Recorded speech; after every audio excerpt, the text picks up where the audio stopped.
नमस्कार दोस्तों, डेट है आज की 3 सितंबर 2022 और स्वागत है आपका एटोएल डिस्कशन में। दो इश्यूज आज हम डिस्कस करेंगे, दोनों द हिंदू के। पहला आर्टिकल साइबर क्राइम इंफ्रास्ट्रक्चर से संबंधित और दूसरा आर्टिकल आईएनएस विक्रांत जो कि एक एयरक्राफ्ट कैरियर है, इसके इंडियन नेवी में कमीशन होने से संबंधित। आगे बढ़े उससे पहले एथिक्स का एक क्वेश्चन है, ये स्टेटमेंट है, इस पर आपको कॉमेंट करना है 250 वर्ड्स में। Self doubt can both help and hinder leadership.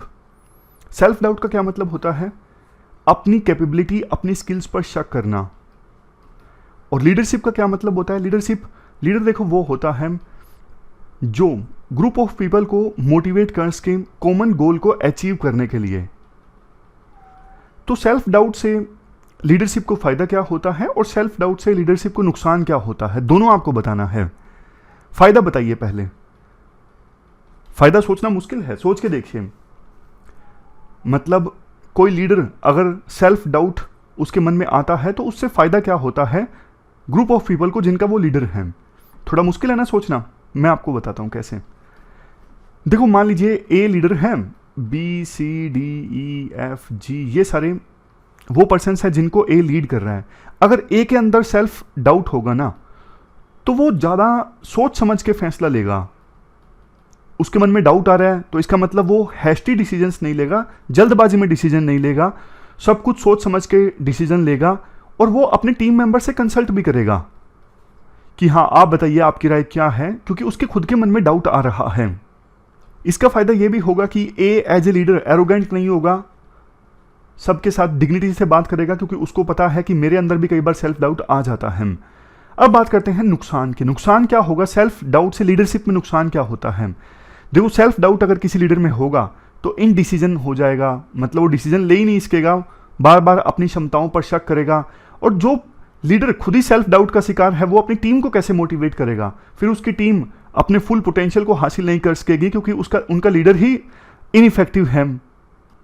Next चीज देखो, जो सेल्फ डाउट वाला लीडर होता है ना वो दूसरों पर भी बार बार डाउट करता है, दूसरों को देख के वो खुश नहीं होता, उसको लगता है कि ये मेरे से ज्यादा स्मार्ट है। सेल्फ डाउट वाले लीडर की जो अप्रोच है वो ओवर कॉशियस होती है, मतलब ज़्यादा ही सावधानी से चलता है, इस वजह से डिसीजन ले ही नहीं पाता, जैसा हमने डिस्कस किया। तो ये नुकसान है सेल्फ डाउट के। अब कंक्लूजन में आप लिखोगे कि देखो बैलेंस होना चाहिए, थोड़ा बहुत सेल्फ डाउट तो कोई दिक्कत की बात नहीं है, फायदा है। ज़्यादा सेल्फ डाउट अगर किसी लीडर को होगा ना तो फिर बहुत सारे नुकसान होंगे, तो इसलिए बैलेंस होना जरूरी है।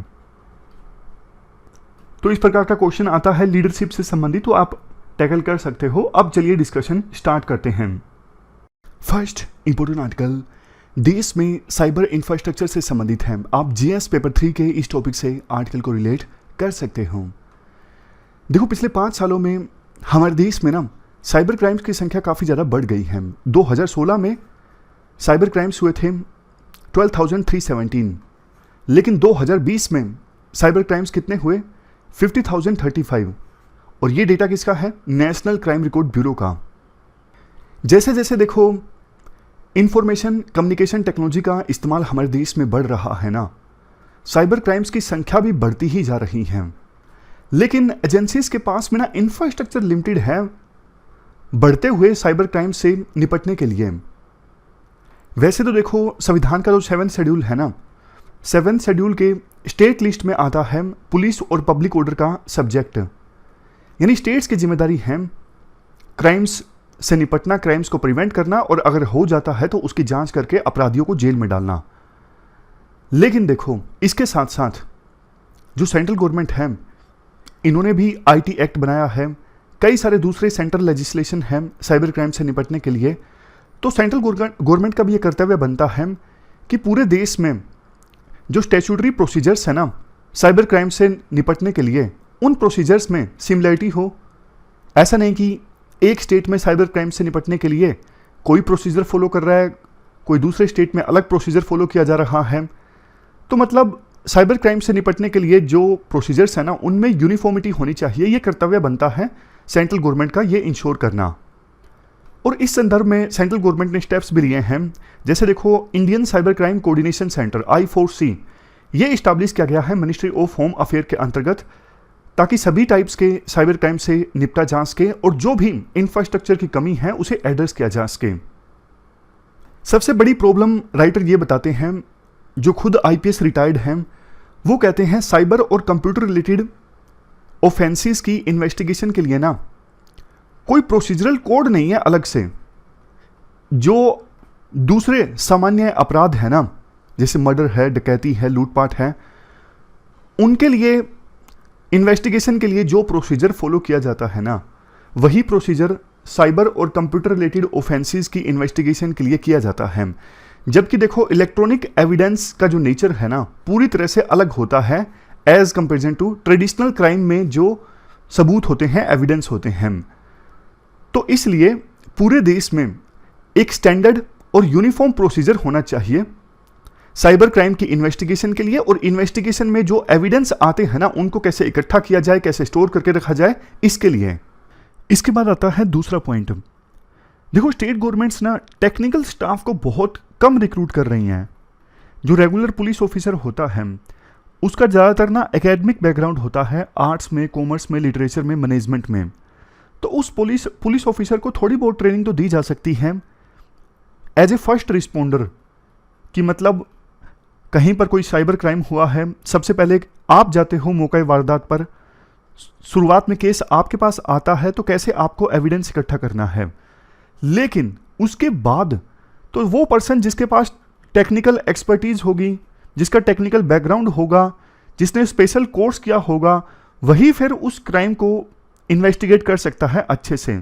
लेकिन दिक्कत ये है स्टेट गवर्नमेंट्स बहुत कम टेक्निकल स्टाफ को रिक्रूट कर रहे हैं, और यही जो रेगुलर पुलिस ऑफिसर्स हैं ना, जिनको इतनी एक्सपर्टीज नहीं होती, इन्हें ही ये साइबर क्राइम संबंधित केस एलोकेट कर दिए जाते हैं, लेकिन वो अच्छे से फिर उन केसेस की इन्वेस्टिगेशन नहीं कर पाते। एग्जाम्पल्स दिए जाते हैं, जैसे गोवा में गोवा वर्सेस तरुण तेजपाल ये तहलका मैगजीन वाले हैं, इनके ऊपर सेक्सुअल असोल्ट का केस चल रहा था। तो केस में ना जो सब इंस्पेक्टर थे, जांच कर रहे थे, उनसे हैश वैल्यू के बारे में पूछा गया, तो वो हैश वैल्यू का मतलब नहीं बता पाए थे। साइबर क्राइम्स की फोरेंसिक्स में ना हैश वैल्यू का काफ़ी इंपॉर्टेंस होता है। डुप्लीकेट फाइल्स को आइडेंटिफाई और फिल्टर करने के लिए हैश वैल्यूज का यूज होता है। तो आप इन्हें फाइल्स के फिंगरप्रिंट्स कह सकते हो, लेकिन इन्वेस्टिगेटिंग ऑफिसर को हैश वैल्यू का मतलब नहीं पता था। और भी एग्जांपल्स हैं, जैसे आरूसी मर्डर केस था नोएडा का, काफ़ी फेमस था। केस का नाम है डॉक्टर नूपुर तलवार वर्सेस स्टेट ऑफ यूपी। इस केस में Indian computer emergency response team को ना, यानी CERTEN एक्सपर्ट को इंटरनेट लॉग्स, राउटर लॉग्स और लैपटॉप लॉग्स की डिटेल्स नहीं प्रोवाइड की गई थी, ताकि ये प्रूव किया जा सके उस रात, यानी मर्डर की रात, इंटरनेट को फिजिकली ऑपरेट किया गया था। तो ये एग्जाम्पल्स हैं किस प्रकार से जब स्पेशलाइज्ड ऑफिसर्स इस प्रकार की क्राइम्स की जांच नहीं करते तो लैप्सेस हो जाते हैं, क्योंकि जो जनरल पुलिस ऑफिसर्स होते हैं उनकी एक्सपर्टीज नहीं होती साइबर क्राइम्स में। आवश्यकता ये है स्टेट गवर्नमेंट साइबर क्राइम से निपटने के लिए सफिशिएंट कैपेसिटी डेवलप करे। देखो हर एक डिस्ट्रिक्ट में अलग से साइबर पुलिस स्टेशन हो सकता है, या फिर यूं हो सकता है हर एक पुलिस स्टेशन में टेक्निकली क्वालिफाइड स्टाफ मौजूद रहे, ताकि तब भी जब भी कोई साइबर क्राइम आता है या फिर कोई ऐसा क्राइम आता है जिसमें साइबर एक्सपर्टीज की आवश्यकता है, तो वो स्टाफ मदद कर सके, वो स्टाफ भी अपना रोल प्ले कर सके और क्राइम्स की इन्वेस्टिगेशन अच्छे से हो सके। कई बार नॉर्मल क्राइम्स में भी साइबर एक्सपर्ट्स की आवश्यकता होती है, तो पुलिस स्टेशन में ही अगर क्वालिफाइड पीपल मौजूद रहेंगे तो क्राइम्स की जांच ज़्यादा अच्छे से हो सकेगी। और अलग से साइबर क्राइम आया है, फिर तो वही क्वालिफाइड पीपल उस क्राइम को इन्वेस्टिगेट करेंगे। आमतौर पे देखो ये बात सच है, जब अपना चैनल हैक हुआ था ना 2019 में, उस समय FIR दर्ज करवाई गई थी और पुलिस का रिस्पॉन्स देखो कोई बहुत ज़्यादा इफेक्टिव तो नहीं था। जैसे जिस सब इंस्पेक्टर को केस अपने चैनल के हैकिंग का एलोकेट किया गया था ना, तो उन्होंने बोला कि देखो ज़्यादा हम कुछ कर नहीं सकते हैं, हम गूगल को लेटर लिख सकते हैं। तो उन्होंने गूगल को लेटर लिखा था और उसके रिस्पॉन्स का इंतजार करने लगे थे। मीनवाइल देखो आप सब लोगों के जॉइंट एफर्ट की बदौलत चैनल तो वापस अपने को मिल गया था, बट पुलिस के भरोसे तो शायद या तो ना मिलता या फिर बहुत ज़्यादा लेट मिलता। फिर मुझे याद है ऑलमोस्ट 1 महीने बाद उन्हीं सब इंस्पेक्टर का फ़ोन आया था। उन्होंने मेरे से पूछा क्या आपका चैनल वापस आ गया? मैंने कहा हाँ आ गया था। तो वो कहते हैं कि आप प्लीज़ अब केस ना बंद कर दीजिए, जांच वगैरह मत करवाइए कि किसने हैक किया, क्योंकि ये होगा नहीं और केस पेंडिंग रहेगा और हमारे पे बर्डन आ जाता है, ऊपर से पूछा जाता है कि केसेस इतने पेंडिंग क्यों हैं, तो आप प्लीज़ अपना केस वापस ले लीजिए, ऐसा चलता है। खैर पॉइंट पे आते हैं। इंफॉर्मेशन टेक्नोलॉजी एक्ट 2000 ये बोलता है, आईटी एक्ट 2000, कि अगर देखो इस एक्ट के अंतर्गत जो भी केस रजिस्टर होगा ना, उसकी जांच की जाएगी एक ऐसे ऑफिसर के द्वारा जिसकी रैंक इंस्पेक्टर या फिर उससे बड़ी है। राइटर कहते हैं देखो आमतौर पे ना इंस्पेक्टर के पास बहुत काम होते हैं और इंस्पेक्टर उन सभी क्राइम्स की जांच कर नहीं पाता जो आईटी एक्ट 2000 के अंतर्गत रजिस्टर होते हैं, तो अनऑफिशियली वो केस दे ही देते हैं सब इंस्पेक्टर को।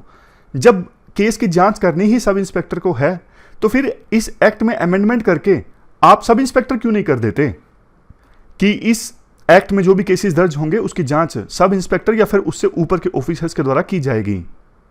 नेक्स्ट पॉइंट, स्टेट्स की जो साइबर फोरेंसिक लेबोरेटरीज है ना, उनको अपग्रेड करने की आवश्यकता है नई नई टेक्नोलॉजीज के साथ में।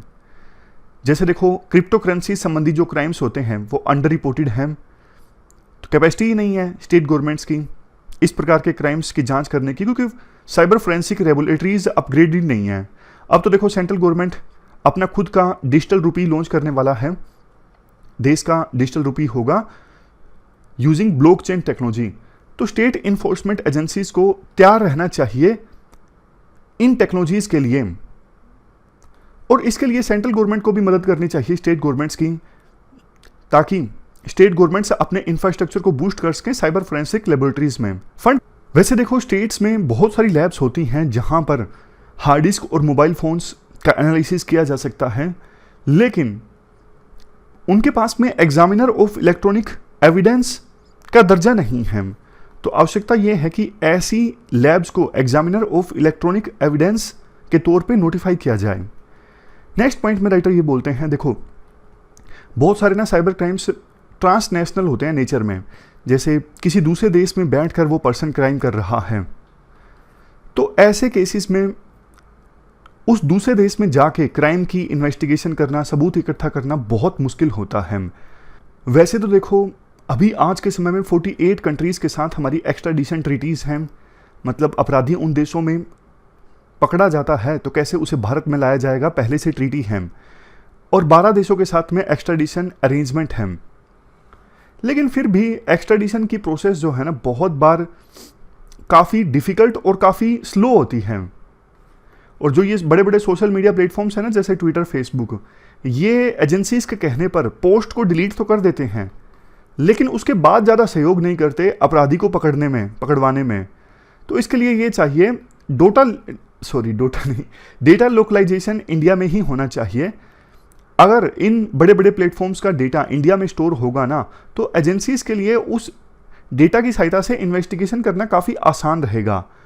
इसलिए देखो पर्सनल डेटा को प्रोटेक्ट करने के लिए जो कानून बनेगा ना, उसमें ये प्रोविज़न किया जाए।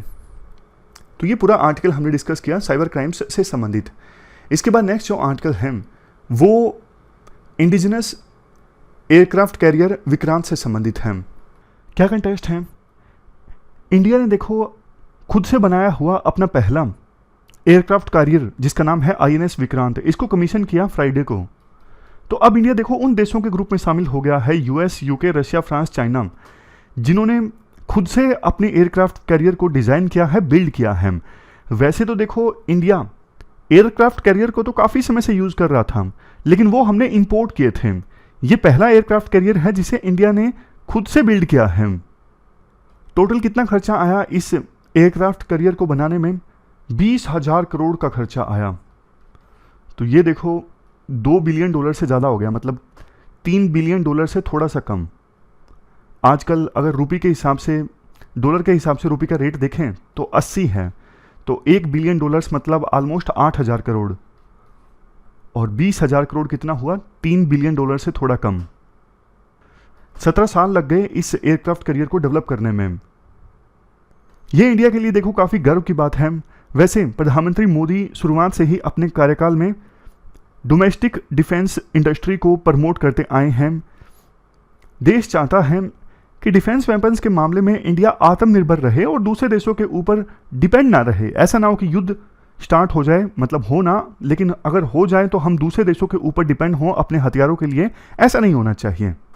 वैसे तो देखो ये जो एयरक्राफ्ट कैरियर है ना INS विक्रांत, इसमें टोटल जितना कंटेंट इस्तेमाल हुआ है ना रॉ मटेरियल 76% तो इंडिया का ही है, लेकिन क्रिटिकल टेक्नोलॉजी अभी भी इंपोर्ट की गई है।